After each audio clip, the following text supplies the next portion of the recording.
তারেক রহমানের দেশে আসতে কোনো বাধা নেই, ইচ্ছে করলে দেশে আসতে পারেন বলেছেন ষষ্ঠ উপদেষ্টা। লন্ডনে ইউনূস তারেক আসন্ন বৈঠক অনাদিকাল পর্যন্ত গণতন্ত্রকে এগিয়ে নেবে বলেছেন রুহুল কবির রিজভী।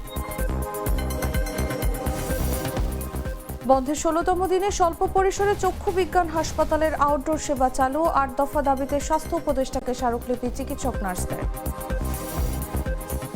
দেশে আরও ১০ জনের করোনা শনাক্ত, ২৪ ঘন্টায় নমুনা পরীক্ষা করা হয়েছে ১০৭ জনের।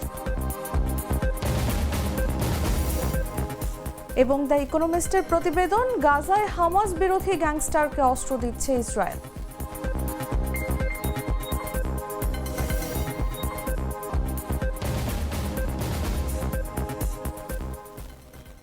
এতক্ষণ শুনছিলেন সংবাদ শিরোনাম। দুপুর ৩টা নিউজে সবাইকে আমন্ত্রণ জানাচ্ছি, সাথে আছি আমি তাসলিমা তিথি।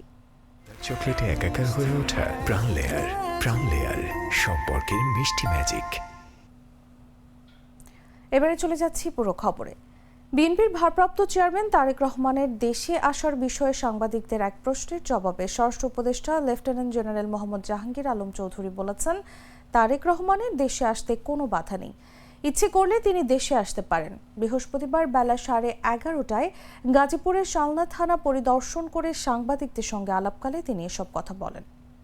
দেশে ফেরার তো কোনো অসুবিধা নেই, উনি যে কোনো সময় ইচ্ছা, উনি বাংলাদেশের নাগরিক, যে কোনো সময় ইচ্ছা উনি দেশে আপনারা যে সময় নিজেরে যে সময় উনি মনে করবেন সেই সময় আমরা এই ব্যাপারে ফরেন মিনিস্ট্রিতে লিখছি, ফরেন মিনিস্ট্রি ফরেন অ্যাডভাইজারও আপনাদের বলছে, তারাও কিন্তু তাদের চিঠি দিচ্ছে যে আমাদের বাংলাদেশি নাগরিক যদি ওই অবদেশে থাকে আমরা অবশ্যই নিব, কিন্তু তারা একটা প্রপার চ্যানেলে আসতে হবে। নিয়ম হলো প্রপার চ্যানেলে, ওনারা করে নাকি এটা ফলো না করে এই জঙ্গলে রাস্তা দেখি জায়গায় না ওই সব জায়গায় গিয়ে করে, এটা একটা অমানবিক। এই যে আমরা কিন্তু এটা শুধু আমাদের না, আমাদের যে অ্যাম্বাসেডর আছে, হাই কমিশনার আছে দিল্লি, তাকেও এটা বলা হয় এবং ফরেনের ভেতরে। লন্ডনে ডক্টর মোহাম্মদ ইউনূস ও তারেক রহমানের মধ্যে আসন্ন বৈঠকটি অনাদিকাল পর্যন্ত দেশের গণতন্ত্রকে এগিয়ে নিতে গুরুত্বপূর্ণ ভূমিকা রাখবে বলে মন্তব্য করেছেন বিএনপির জ্যেষ্ঠ যুগ্ম মহাসচিব রুহুল কবির রিজভী। এই বৈঠককে অত্যন্ত গুরুত্বপূর্ণ আখ্যা দিয়ে তিনি বলেন, আগামী জাতীয় নির্বাচন, সংস্কার এবং গণতন্ত্রকে সামনের দিকে এগিয়ে নিতে এই বৈঠক তাৎপর্যপূর্ণ ভূমিকা রাখবে। বৃহস্পতিবার দুপুরে নয়াপল্টনের দলের কেন্দ্রীয় কার্যালয়ে সাংবাদিকদের সঙ্গে আলাপকালে তিনি এসব কথা বলেন। প্রধান উপদেষ্টা ডক্টর মোহাম্মদ ইউনূস এবং বিএনপির ভারপ্রাপ্ত চেয়ারম্যান জনাব তারেক রহমানের এই বৈঠকটি সেই কারণেই জনগণ অত্যন্ত গুরুত্বপূর্ণ মনে করছে, অত্যন্ত তাৎপর্য মনে করছে এবং শান্তি, স্থিতিশীলতা এবং রাজনৈতিক যে কোনো সংকট উত্তরণে আমাদের যে একটি নির্ধারিত গণতান্ত্রিক প্রক্রিয়া অবলম্বন করা উচিত বা দরকার, আমার মনে হয় সব কিছু মিলিয়েই হয়তো সেখানে আলোচনা হবে বলে আমরা মনে করি। মানুষ সর্বোচ্চ ইতিবাচক দিকটায় এই বৈঠকের মধ্য দিয়ে দেখছে। আমরা আশা করব আগামীকাল লন্ডনের স্থানীয় একটি হোটেলে সকাল 9টায় যে বৈঠকটি শুরু হবে, 9টা থেকে 11টা, দেশের সকল জনগণের মতো বাংলাদেশ জাতীয়তাবাদী দলও এই বৈঠকের সাফল্য কামনা করছে এবং অবশ্যই বিশ্বাস করছে আমাদের সামনের নির্বাচন, সংস্কার এবং এই দেশকে অনাদিকাল পর্যন্ত একটি গণতান্ত্রিক বিধি ব্যবস্থায় এগিয়ে নিয়ে যাওয়ার জন্যই আগামীকালকে বৈঠকটি হবে অতীব গুরুত্বপূর্ণ। জাতীয় চক্ষু বিজ্ঞান ইনস্টিটিউট ও হাসপাতালের নিরাপত্তা সংকট এবং সংকট উত্তরণে জরুরি পদক্ষেপ নেওয়ার আন্তরিক অনুরোধ জানিয়ে স্বাস্থ্য উপদেষ্টা বরাবর স্মারকলিপি দিয়েছেন হাসপাতালটির চিকিৎসক, নার্স, কর্মকর্তা ও কর্মচারীরা। এতে জুলাই আহতদের পুনর্বাসন সহ ৮ দফা দাবি তুলে ধরা হয়। বৃহস্পতিবার হাসপাতাল বন্ধের ১৬তম দিনে স্বল্প পরিসরে আউটডোর সেবা চালু করা হয়। এর পাশাপাশি চিকিৎসক, নার্স, কর্মকর্তা ও কর্মচারীরা একসঙ্গে সভায় বসেন। পরে তারা স্বাস্থ্য উপদেষ্টা বরাবর নিজেদের নিরাপত্তা নিশ্চিত করা, জুলাই আহতদের পুনর্বাসন সহ ৮ দফা দাবি সম্বলিত একটি স্মারকলিপি দেন। তার একটি অনুলিপি জাতীয় চক্ষু বিজ্ঞান ইনস্টিটিউট ও হাসপাতালের ভারপ্রাপ্ত পরিচালক ডাক্তার জানে আলমের হাতে তুলে দেওয়া হয়। স্মারকলিপিতে বলা হয়, আমরা জাতীয় চক্ষু বিজ্ঞান ইনস্টিটিউট ও হাসপাতালের চিকিৎসক, নার্স, কর্মকর্তা ও কর্মচারীরা গত বছরের জুলাই মাসে সংঘটিত জুলাই আন্দোলনে আহত সব রোগীকে সর্বোচ্চ অগ্রাধিকার ও মানবিক বিবেচনায় উন্নত মানের চিকিৎসা সেবা দিয়ে আসছি। কিন্তু অত্যন্ত দুঃখের সঙ্গে জানাচ্ছি যে বর্তমানে আমাদের হাসপাতাল এক চরম নিরাপত্তা সংকট এবং অনাকাঙ্ক্ষিত পরিস্থিতির সম্মুখীন।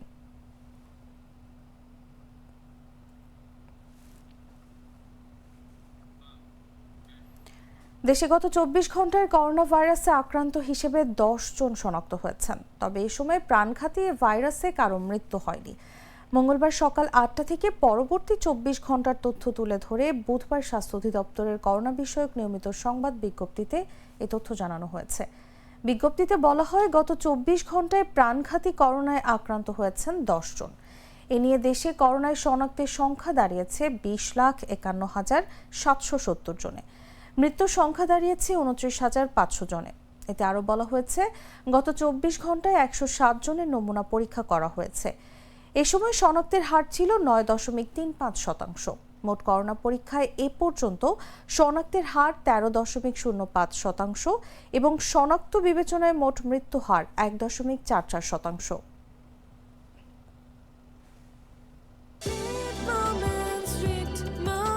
Treat chocolate, treat moment, sweet moment. গত মঙ্গলবার রাতে ময়মনসিংহ নগরের সেহরা ধোপাখোলা এলাকার বাসভবনে ইন্তেকাল করেন সাংবাদিক ফারজানা রূপার মা হোসনে আরা বেগম।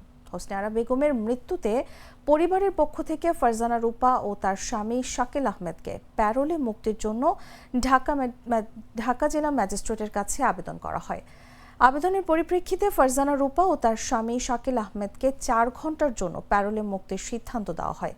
প্যারোলে মুক্তি পেয়ে মাকে শেষ বিদায় দিলেন সাংবাদিক ফারজানা রূপা।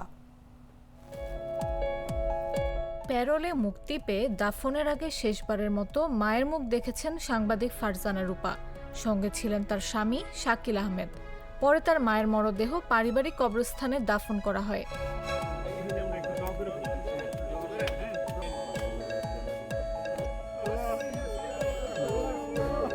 বুধবার রাত 9টার দিকে ময়মনসিংহ সদরের ঘাগড়া দাঁড়িয়াকান্দা গ্রামে মরদেহটি দাফন করা হয়। এর আগে সন্ধ্যায় জানাজা সম্পন্ন হয়। এতে অংশ নেন বিভিন্ন শ্রেণী পেশার মানুষ। তার আগে মঙ্গলবার রাতে ময়মনসিংহ নগরীর সেহরা ধোপাখালা এলাকার বাসভবনে ইন্তেকাল করেন ফারজানা রূপার মা হোসনে আরা বেগম। তার বয়স হয়েছিল 80 বছর। তিনি এক ছেলে ও 5 কন্যা সহ অসংখ্য গুণগ্রাহী রেখে গেছেন। হোসনে আরা বেগমের মৃত্যুতে পরিবারের পক্ষ থেকে ফারজানা রূপা ও তার স্বামী শাকিল আহমেদকে প্যারোলে মুক্তির জন্য ঢাকা জেলা ম্যাজিস্ট্রেটের কাছে আবেদন করা হয়। আবেদনের পরিপ্রেক্ষিতে ফারজানা রূপা ও তার স্বামী শাকিল আহমেদকে 4 ঘন্টার জন্য প্যারোলে মুক্তির সিদ্ধান্ত দেওয়া হয়। বুধবার সন্ধ্যা 6:30টার দিকে তারা কারাগার থেকে বের হন। এরপর রাত 9:15টার দিকে ময়মনসিংহ সদরের ঘাগড়া দাঁড়িয়াকান্দা গ্রামে এসে শেষবারের মতো মায়ের মুখ দেখেন সাংবাদিক ফারজানা রূপা। সঙ্গে ছিলেন স্বামী শাকিল আহমেদ। এ সময় সাংবাদিক দম্পতি ও স্বজনদের মধ্যে আবেগঘন পরিবেশের সৃষ্টি হয়। অঝরে কান্নায় ভেঙে পড়েন ফারজানা রূপা। তাকে বুকে জড়িয়ে সান্ত্বনা দিতে দেখা যায় স্বামী শাকিল আহমেদকে। এ বিষয়ে ময়মনসিংহ কোতোয়ালি মডেল থানার ভারপ্রাপ্ত কর্মকর্তা মোহাম্মদ ফিরোজ হোসেন জাগো নিউজকে বলেন, প্যারোলে মুক্তি পাওয়ার পর সাংবাদিক ফারজানা রূপা ও তার স্বামী শাকিল আহমেদকে নিরাপত্তার মধ্য দিয়ে রাত 9:15টার দিকে গ্রামের বাড়িতে নিয়ে আসা হয়। এরপর আবারও নিরাপত্তার মধ্য দিয়ে 9:40 ঢাকার উদ্দেশ্যে নিয়ে যাওয়া হয়েছে। এখানে প্রায় 1 ঘন্টা অবস্থান করতে পেরেছেন তারা।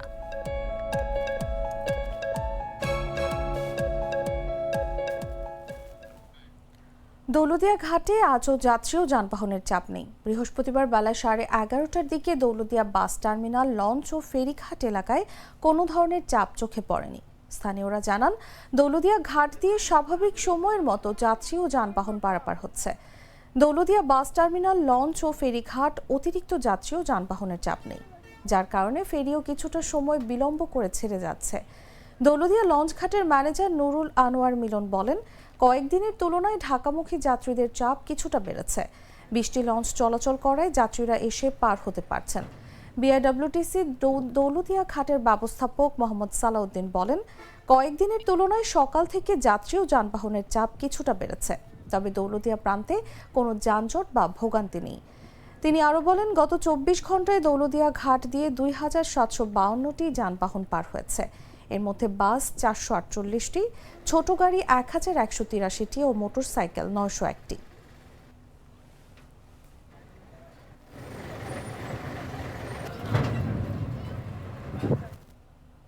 জানাবো আন্তর্জাতিক সংবাদ।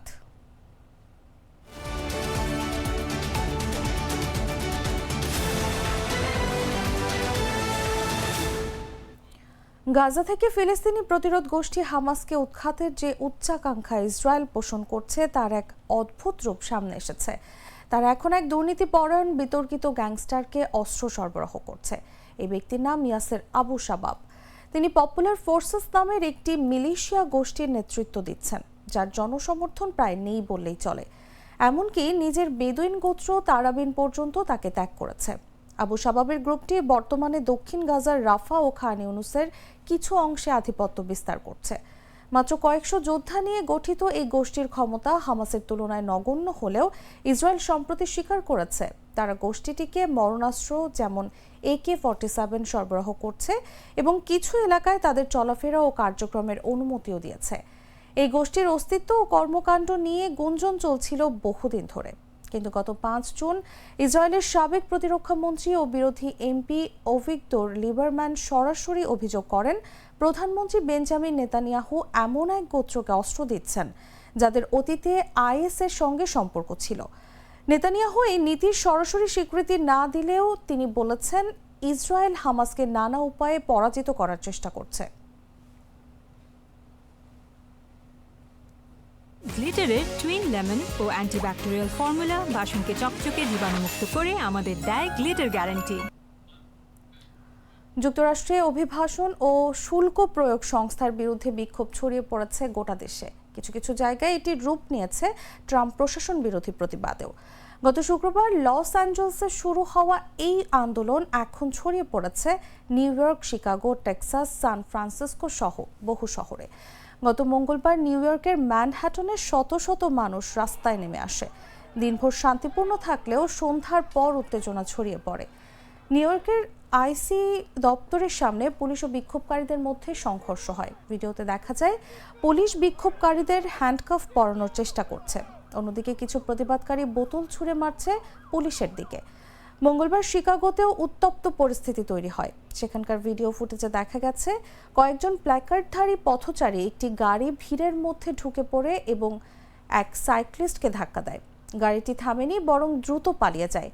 এগুলো ছাড়াও Texas, San Francisco, Denver, Santa Ana, Las Vegas, Atlanta, Philadelphia, Milwaukee, Seattle, Boston ও ওয়াশিংটন ডিসিতেও বিক্ষোভ ছড়িয়ে পড়েছে।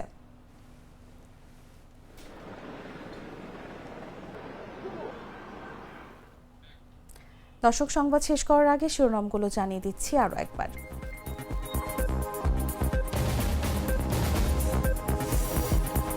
তারেক রহমানের দেশে আসতে কোনো বাধা নেই, ইচ্ছে করলে দেশে আসতে পারেন বলেছেন স্বরাষ্ট্র উপদেষ্টা। লন্ডনে ইউনূস তারেক আসন্ন বৈঠক অনাদিকাল পর্যন্ত গণতন্ত্রকে এগিয়ে নেবে, মন্তব্য রুহুল কবির রিজভীর।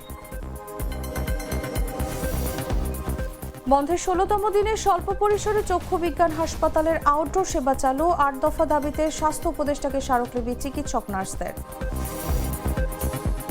দেশে আরও 10 জনের করোনা শনাক্ত, 24 ঘন্টায় নমুনা পরীক্ষা করা হয়েছে 107 জনের।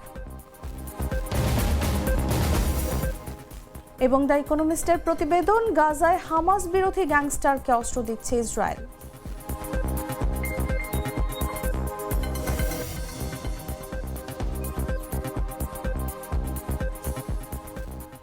দর্শক, এই ছিল এখনকার মতো। প্রতি মুহূর্তে সর্বশেষ খবর জানতে ভিজিট করুন jagonews24.com। ফলো করুন আমাদের ভেরিফাইড ফেসবুক পেজ এবং সাবস্ক্রাইব করুন জাগো নিউজের ইউটিউব চ্যানেল। ধন্যবাদ সবাইকে।